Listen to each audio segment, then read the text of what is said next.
Bonsoir à tous, ravi de vous retrouver pour le 19h45, le sommet du journal. La fixation du prix d'un bien ou d'un service dépend de plusieurs facteurs, mais dans les marchés, cette règle ne semble pas être suivie. Constat à suivre dans quelques marchés de Cotonou et environ.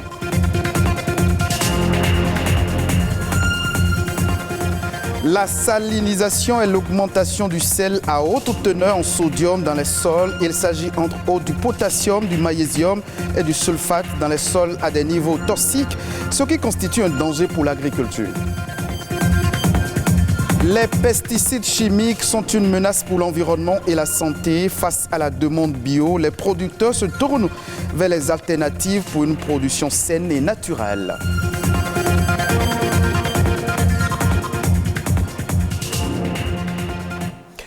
La fixation du prix de vente d'un bien ou d'un produit dépend de plusieurs variables internes et externes. Malheureusement, dans les marchés, supermarchés et autres lieux d'échanges commerciaux, les prix des produits sont fixés par les commerçants eux-mêmes, sans tenir compte des facteurs qualité, concurrence et offre. Quel en est réellement le processus de fixation du prix des produits sur le marché? Élément de réponse dans ce reportage. Fixation du prix des produits mis en vente sur le marché.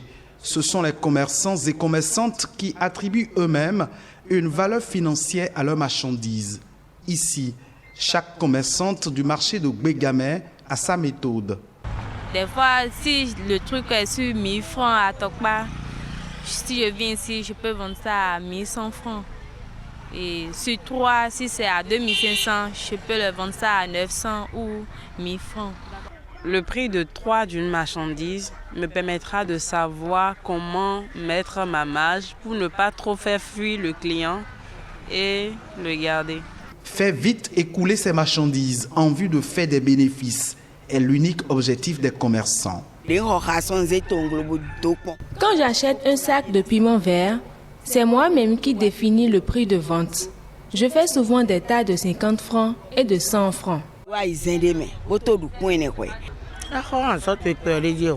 Nous ne cherchons pas toujours à avoir de gros bénéfices. Avec 50 francs, 100 francs ou 200 francs, nous parvenons chaque jour à revendre nos produits.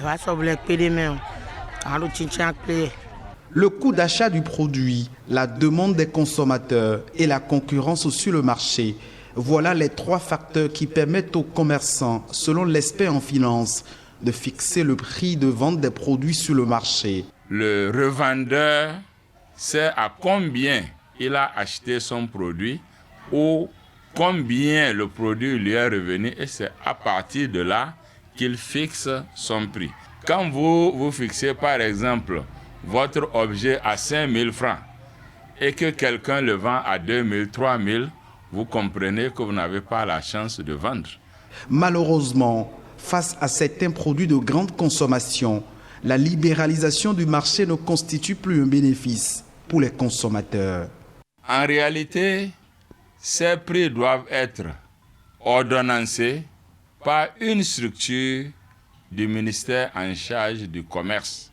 Quand on prend par exemple les produits pharmaceutiques qui sont contrôlés par l'État, vous voyez que le même produit que vous achetez à Cotonou a le même prix à Parakou, a le même prix à Tchoumi-Tchoumi. Et c'est le cas, par exemple, du ciment, du pétrole, etc., etc. Mais quand il n'y a pas de contrôle, il y aura le laisser-aller. Et pour éviter une flambée des prix des denrées alimentaires dans un contexte de forte inflation, l'État pourrait user de son pouvoir régalien pour harmoniser le prix des produits afin de satisfaire les différents acteurs qui animent le marché de l'offre et de la demande. On en vient à présent au sol salin. Un sol salin est caractérisé par une forte concentration de sel dans ses constituants. La salinité des sols constitue l'une des menaces les plus graves pour l'agriculture. Environ 1 milliard d'hectares de la surface terrestre sont touchés par le phénomène. Les sols salins constituent-ils un danger pour l'agriculture? Herman Prodi, notre expert en physiologie végétale, nous éclaire au micro de Amandine Aniambosso. L'endroit où tous les Béninois connaissent, où on peut retrouver un sol salin, c'est Djegbadji, dans la commune de Ouida. On retrouve ça aussi à Semen-Podji, surtout au niveau de la côte. Ce genre de sol est un danger pour l'agriculture. Pourquoi? Parce que nos cultures, le riz, le maïs, la tomate, le piment et autres, sont sensibles au sel parce que nos aïeuls les ont domestiqués dans des environnements non salins. Donc, dès qu'il y a du sel, ne serait-ce qu'une petite quantité, on voit que les rendements sont baissés ou bien il y a une mort totale des plantes. Au niveau de l'université, il y a plusieurs recherches en cours au sein de nos laboratoires. Nous proposons au sein de nos laboratoires des techniques culturelles ou bien des solutions pour aider les maraîchers à améliorer les cultures dès qu'elles sont sujettes à la salinisation. Parce que, vous voyez, les maraîchers, ils prennent de l'eau pour arroser le champ. Mais ils n'ont aucun recul pour savoir si l'eau est saumâtre ou pas. Donc, c'est nous, scientifiques, qui nous approchons d'eux pour leur dire, non, attention, en mesurant l'eau, la quantité électrique de l'eau, nous savons que cette eau est saumâtre, ne l'utilisez pas. Mais si vous êtes obligé d'utiliser, faites ci, faites ça, pour quand même aboutir à leur rendement. Et depuis que nous avons commencé à travailler avec eux, depuis les ans de laboratoire, nous avons pu identifier des variétés, par exemple d'amarante, de Beaumont et de Gombo, par exemple, qui résistent à la salinité et nous leur proposons ces variétés et ces maraîchers arrivent à cultiver ces variétés dans ce champ. D'un autre côté, nous avons identifié, par exemple, au sein de notre laboratoire, une variété d'amarante qui a un bon potentiel en vitamines quand cette plante est cultivée sur un milieu salé. Donc, quand on cultive cette plante sur un milieu salé, on voit que le taux de vitamines augmente, donc devient plus intéressant. Donc, non seulement nous sélectionnons des plantes résistantes à la salinité, mais nous nous intéressons aussi à la qualité nutritionnelle des plantes qui sont cultivées dans un milieu. On reste toujours dans les champs pour parler des alternatives aux pesticides chimiques. Ce sont des substances utilisées pour lutter contre les organismes considérés comme nuisibles et qui envahissent les champs.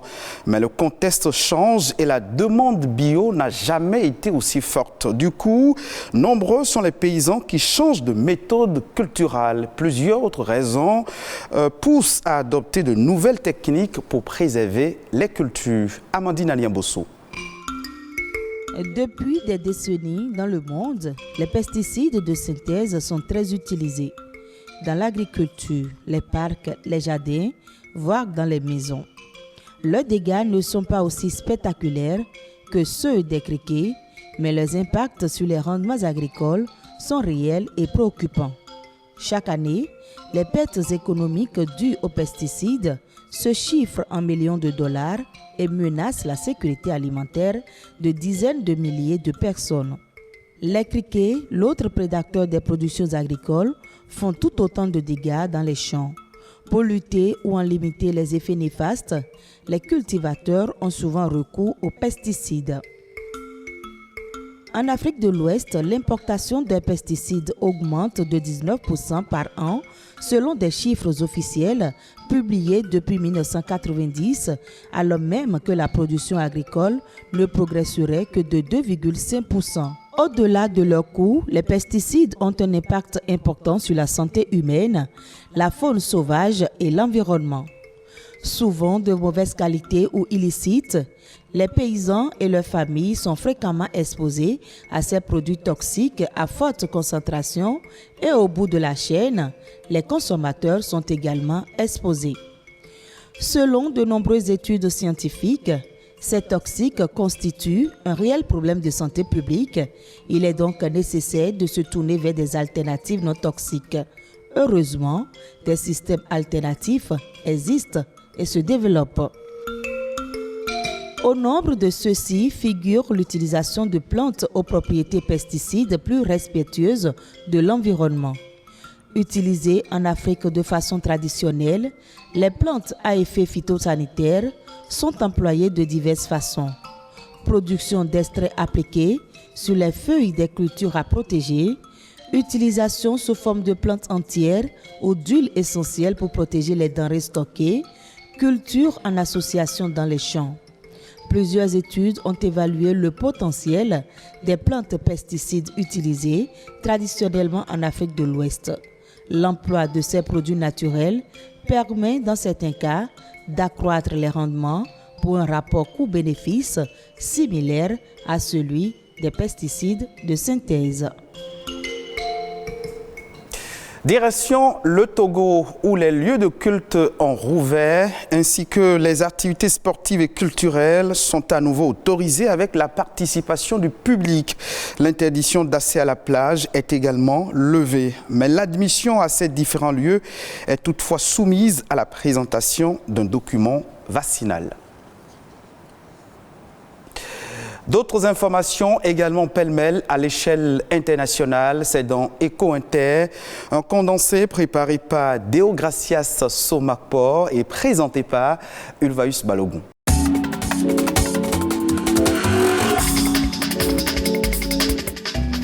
Une bourse des valeurs dédiée aux obligations vertes sera bientôt lancée au Ghana.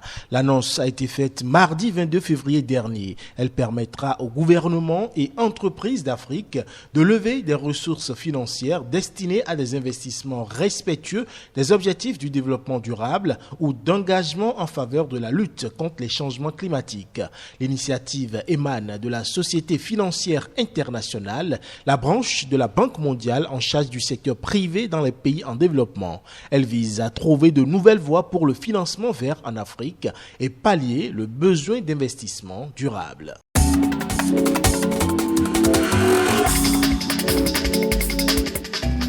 Alors que le continent africain s'ouvre au e-sport et à la professionnalisation du secteur du jeu vidéo, 10 studios de jeux en Afrique se sont regroupés sous une même enseigne, à savoir le Pan Africa Gaming Group.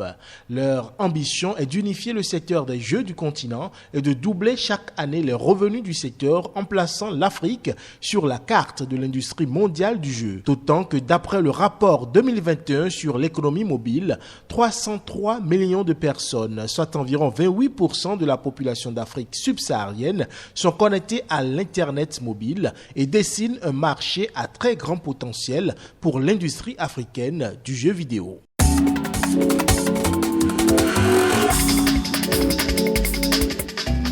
La demande mondiale de gaz naturel liquéfié devrait dépasser 700 millions de tonnes par an d'ici 2040, soit une augmentation de 90% par rapport à 2021. Cela conformément à la volonté des grands consommateurs de se débarrasser des énergies fossiles les plus polluantes. Dans un rapport annuel sur le marché du gaz naturel liquéfié publié lundi 21 février dernier, il ressort que l'année dernière, le commerce de ce produit à l'échelle globale a connu une croissance de 6% par rapport à l'année précédente. Les échanges qui ont atteint 380 millions de tonnes métriques sur l'année ont essentiellement été stimulés par une demande accrue en Asie et en Europe dans un contexte de reprise économique post-Covid-19.